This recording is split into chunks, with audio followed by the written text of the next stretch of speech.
Assalamualaikum warahmatullahi wabarakatuh. Bismillahirrahmanirrahim. Alhamdulillahirabbil alamin. Wassalatu wassalamu ala asyrafil anbiya'i wal mursalin wa ala alihi wa sahbihi ajma'in. Qala rabbi shrah li sadri wa yassir li amri wahlul 'uqdatam min lisani yafqahu qawli. Subhanaka la 'ilma lana illa ma 'allamtana innaka antal alimul hakim. Wala hawla wala quwwata illa billahil aliyyil azim. Wala hawla wala quwwata illa billahil aliyyil azim. Wala hawla wala quwwata illa billahil aliyyil azim. Amma ba'du. Alhamdulillah, pagi ini dapat kita bersama-sama lagi dalam siri rancangan kuliah subuh bersama channel saudara Syamsul Debat. Alhamdulillah, syukur pada Allah Subhanahu wa taala beri kesempatan pada kita untuk terus hidup, untuk terus beribadah, untuk terus menjalani kehidupan sebagai seorang muslim, menyembah Allah Subhanahu wa taala. Dan pada pagi ini insya-Allah, setelah sekian lama beberapa siri kita sangkut kat saat jadi, saat tak jadi, saat jadi, saat tak jadi.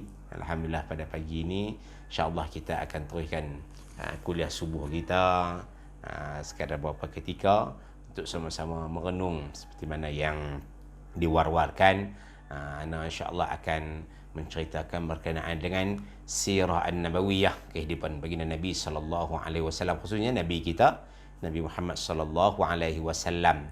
Insya-Allah pada setiap hari Khamis kita akan bersiaran dan juga mendengar tazkirah ibar wal izat, pengajaran yang boleh kita ambil daripada kehidupan baginda Nabi sallallahu alaihi wasallam. Tujuan apa kita nak ambil ni? Tujuan apa kita nak belajar? Tujuan apa kita nak dalami? Sirah an-nabawiyah ni tak lain tak bukan kerana di dalamnya terkandung syariat. Di dalam sirah an-nabawiyah, kehidupan baginda Nabi sallallahu alaihi wasallam, di sana menjadi panduan kepada kita sebagai seorang muslim untuk menjalani kehidupan di dunia ni. Dan sudah pasti di akhirat nanti kita akan diganjari pahala kerana mengikut jejak langkah Nabi kita Nabi Muhammad sallallahu alaihi wasallam. Jadi dalam banyak-banyak sirah an-nabawiyah ni banyak cerita, banyak versi, banyak tulisan-tulisan, kitab-kitab, rujukan-rujukan yang boleh dijadikan panduan. Walau bagaimanapun di sana terdapat perkara-perkara yang direka-reka. Itu kena tengoklah, jangan sampai kita tersilap. Jangan sampai kita terambil sesuatu yang bukan menjadi rujukan. Apatah lagi pula perkara tersebut direka-reka ataupun disebut sebagai maudhu'. Benda tu tak betul, tak pernah berlaku pun. Nabi tak pernah sebut, Nabi tak pernah kata, Nabi tak pernah buat, tak pernah berlaku di zaman Nabi. Tapi kita sandarkan kepada baginda Nabi SAW. Jadi tak kenalah. Kesan dia, bila mana Nabi tak buat, Nabi tak lakukan, Nabi tak bercakap, kita duk kata yang tu adalah panduan agama, maka dia akan tersilap dalam perjalanan. Maka ketika itulah akan timbulnya ketimpangan dalam kita menjalani kehidupan. Awak jadi macam ni, awak tak kena, awak tak kena. Jadi pada kita tukar, dia akan belagar. Dia akan jadi satu benda yang tak sepatutnya lah. Jadi tak kena lah. Jadi cara macam mana? Maka kita kena hendaklah memilih suatu rujukan, suatu panduan yang mu'tamad, yang sesuai untuk dijadikan panduan. Jadi insya-Allah pada siri-siri yang seterusnya, tiap-tiap hari Khamis kita akan ulang ataupun kita akan baca kitab daripada guru ana Ar-Rahil Syahidul Mimbar Syekh Sa'id Ramadan Al-Buti yang dikenali dengan Fiqhus Sirah. Bahasa Arab lah Fiqhus Sirah ni, kitab bahasa Arab Fiqhus Sirah. InsyaAllah anda akan baca sekadar mana yang termampu, dan tuan-tuan boleh ambil kitab ni jadi rujukan, kitab Fiqhus Sirah. Kitab ni Fiqhus Sirah daripada Dewan Pustaka Fajar. Dia banyak terjemahan, tapi yang ni antara terjemahan yang anda rasakan mudah untuk kita jadikan panduan saja, dan huraian itu insya-Allah anda akan ambil yang utamanya daripada kitab Fiqhus Sirah ma'a mujazil tarikhil khilafatir rasyidah, ta'lif Dr. Muhammad Sa'id Ramadan Al-Buti. Jadi kitab yang anda gunakan ni sebagai rujukan utama dalam siri kuliah subuh kita tiap-tiap pagi kami insya-Allah. Dan anda gunakan kitab ini cetakan daripada Jumhuriyah Mesir Al-Arabiyah. Dia asalnya kitab ni dicetak di Syria, Damsyik, Dar Fikir, Damsyik. Itu cetakan tunggal, cetakan utama bagi kitab karangan Syekh Sa'id Ramadan Al-Buti ni. Tapi banyak percetakan yang lain yang ambil sama karangan ini untuk dicetak dan disebarkan kepada kaum muslimin. Dan insya-Allah di dalam kitab ini kita akan teliti, kita akan hayati, kita akan ambil i'tibar pengajaran yang diulah oleh Syekh Sa'id Ramadan Al-Buti, seorang yang kritis dalam melihat sesuatu. Malahan bahasa yang digunakan cukup puitis. Kitab yang dihasilkan ni bahasa dia tu memang tinggi lah. Dan pengalaman lah, mula dulu mengaji di Derang dulu guna kitab fiqh sirah ni. Mula tu bahasa boleh tahan jugalah cara susunan uslub. Susunan bahasa dia tu cukup tinggi. Jadi pertama kali nak mengaji di Derang, baca kitab ni bersama dengan Syekh Ahmad Fahmi Zamzam hafizahullah. Jadi baca kitab tu Syekh Fahmi menerangkan apa isi kandungan dia. Tapi dalam masa yang sama dibuat rujukan juga dengan kamus. Tengok dalam kamus ni masuk perkataan apa. Jadi mula di situ berjinak-jinak dengan bahasa yang digunakan oleh Syekh Sa'id Ramadan Al-Buti. Dan alhamdulillah bila mana bertemu dengan beliau di Damsyik, di Syria sana, bila baca yang ni nampak apa yang nak disampaikan lebih jelas lagi. Tu kata sebaiknya kita berguru. Kita duduk berdepan, boleh bersembang, boleh bertanya, boleh munaqashah, boleh bincang balik benda apa yang kita tak faham dengan guru ni. Jadi bila duduk depan tu, tengok cara dia bersembang, uslub bahasa yang digunakan ketika mana dia berkhutbah, ketika mana dia menyampaikan ceramah. Di situ kita nampak, rupanya tulisan ni yang nak dimasukkan macam ni. Uslub bahasa tu kita dapat. Alhamdulillah sempatlah berguru dengan Syekh Sa'id Ramadan Al-Buti ketika belajar di Syria sana, Damsyik Syria sana. Alhamdulillah. Jadi insya-Allah pada siri-siri yang seterusnya anak akan kongsikan bersama dengan tuan-tuan dan puan-puan di dalam memahami sirah An-Nabawiyah. Kitab fiqh sirah An-Nabawiyah yang disusun oleh Syekh Sa'id Ramadan Al-Buti ini, dia bukan cerita keseluruhan seperti mana kitab sirah yang lain, seperti mana kitab sirah Ar-Rahiq Al-Makhtum. Kitab sirah Ar-Rahiq Al-Makhtum ni dia cerita bahagian-bahagian biografi baginda Nabi SAW, bermula daripada sebelum kelahirannya, kemudian apa yang berlaku, macam mana nak ditonjolkan Nabi itu sebagai insan yang istimewa berbanding dengan makhluk yang lain. Maka Allah Ta'ala datangkan perkara-perkara, benda-benda yang istilah kata mencari adat ataupun disebutkan di dalam kitab Tauhid sebagai irhasat. Irhasat ni satu perkara yang luar daripada capaian pemikiran manusia, tapi benda tu berlaku. Macam mana boleh jadi? Tak pernah duk jadi ni. Tapi tak mustahil. Mustahil dah benda tu berlaku, tak mustahil, dah memang terjadi dah pun. Benda tu dah terjadi je.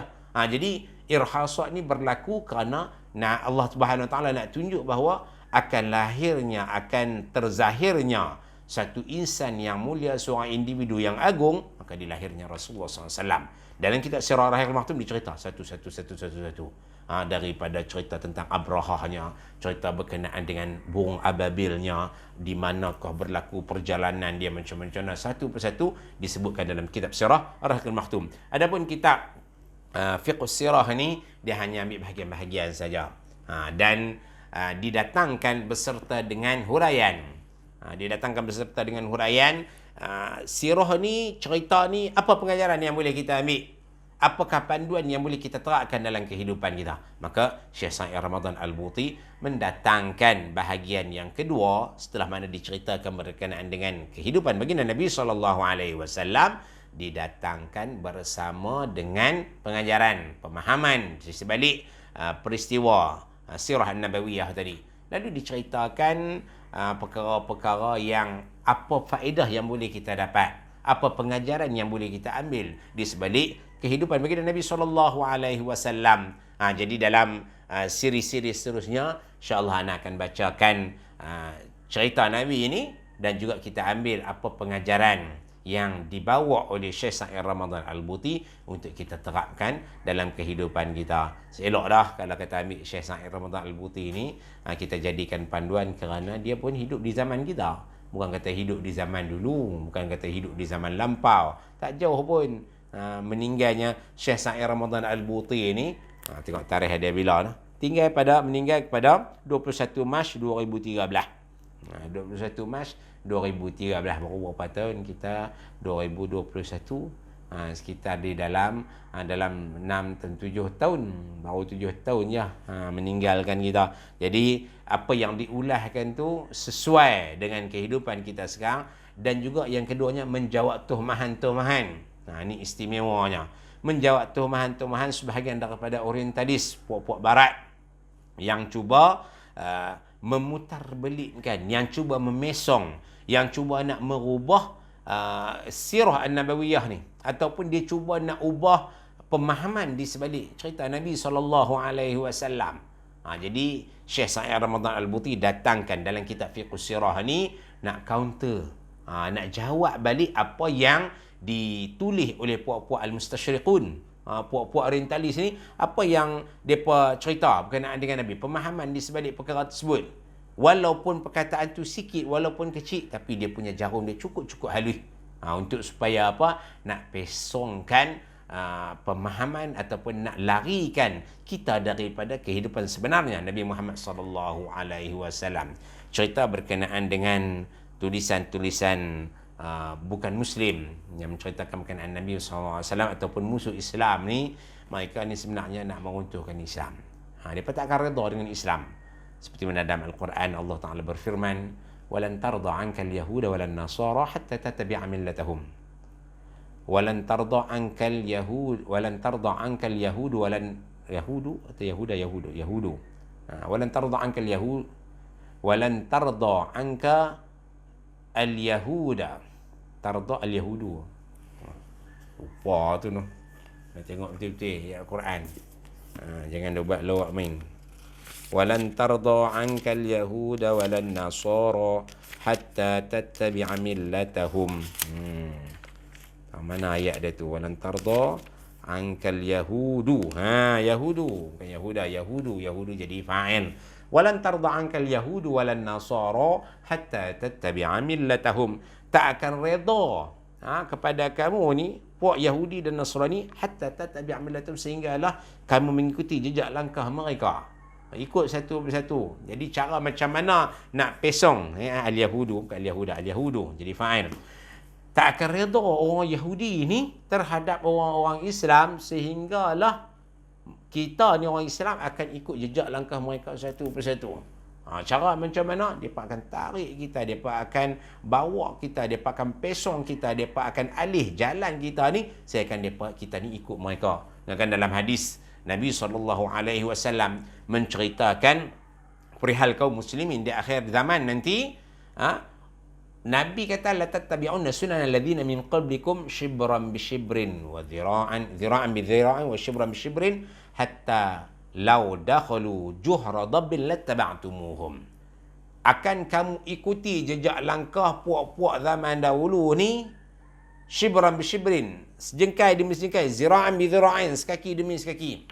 Hatta la dakhulu juhra dabbin, sehinggalah kamu masuk, kalau sehinggalah mereka ni masuk ke lubang bewak sekalipun, lattaba'tumuhum. Nabi cerita lubang bewak tu maksudnya tak tahu pedah apa atau yang kita ikut ni, tak tahu pedah apa atau yang nak dibawa kita semua ni, lattaba'tumuhum, kamu akan ikuti. Kamu akan ikut jejak langkah mereka ni. Bila ikut jejak langkah mereka tu pesanan Nabi tu. Nabi dah bagi peringatan, Nabi dah bagi pengajaran, Nabi dah bagi warning dekat kita, jangan kita ada ikut buat-buat ni. Lattaba'tumuhum, tapi kamu akan ikut. Nah, abang kata berhati-hati. Ketika mana kita buat satu-satu tindakan, kita buat satu-satu langkah, apa faedah kita dapat? Jadi puak-puak Yahudi dan Nasrani secara khususnya akan membawa kamu, akan memesong kamu, akan memalingkan kamu daripada ajaran Islam ni, sehinggalah kita ni semua ikut mereka. Kemudian sahabat-sahabat tanya, al-Yahud wan Nasara, adakah mereka itu puak Yahudi dan juga Nasrani? Qala faman, Nabi kata siapa lagi? Jadi nak bagi tahu kepada kita, di akhir zaman kita akan terjerumus ke dalam jalan-jalan yang direka, yang dibuat oleh puak Yahudi dan juga Nasrani. Mereka ni nak ubah bukan takat kehidupan Rasulullah, bukan nak ubah apa yang dipegang oleh kaum muslimin, nak pegang apa yang telah digariskan oleh Allah dan juga Rasul kepada kita. Orang lain ni, maksud kata rumah orang lain. Hak mereka sendiri pun mereka kalih.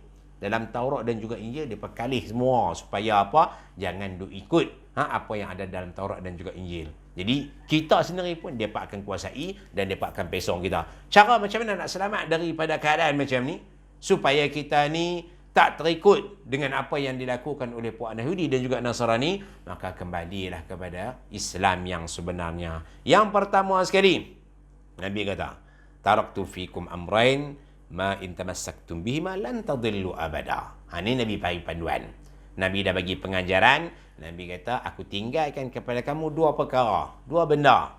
Dua benda yang ditinggalkan kepada kamu. Pertama sekali Al-Quran, Al-Quranul Karim. Nabi tinggalkan kepada kita, maka ikutlah panduan yang ada dalam Al-Quran. Dan yang kedua, hadis Nabi SAW, hadis sahih.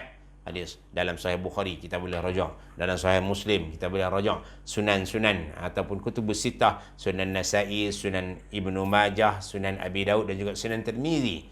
Kutubus Sittah boleh kita jadikan rujukan panduan untuk kita jalani kehidupan sebagai seorang Muslim. Jadi diberikan kepada kita ni supaya kita dapat jadi pegangan tali. Kalau kata kita tersesat ataupun kita terbabah, tengok balik di sini, insya-Allah balik kepada jalan yang sebenarnya. Seperti mana anda sebutkan di awal pertemuan kita, ilmu yang boleh kita jadikan panduan ataupun disebut sebagai ilmu fardu ain yang sepatutnya kita belajar ni. Kita kena tahu setiap individu Muslim hendaklah mengetahui ilmu ni. Pertama sekali Al-Quran lah. Secara ringkasnya anda ulang, tengok balik dalam video yang pertama sekali dipaparkan. Pertama sekali Al-Quran, kita tengok dalam Al-Quran, baca terjemahan ikut panduan yang diberikan oleh Allah Subhanahu Wa Taala. Dan yang kedua hadis Nabi.